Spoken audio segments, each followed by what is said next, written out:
अपूर्णांकांचा गुणाकार व भागाकार कसा केला जातो?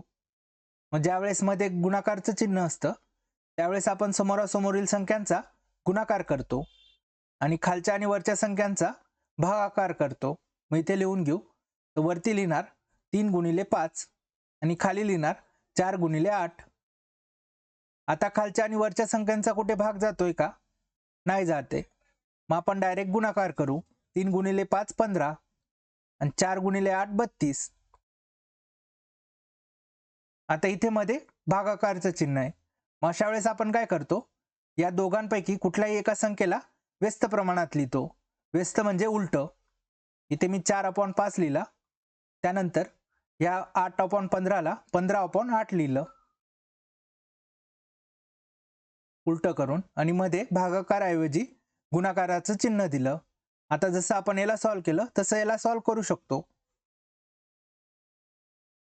वरती 4 गुणिले 15 लिहायचा, खाली 5 गुणिले 8.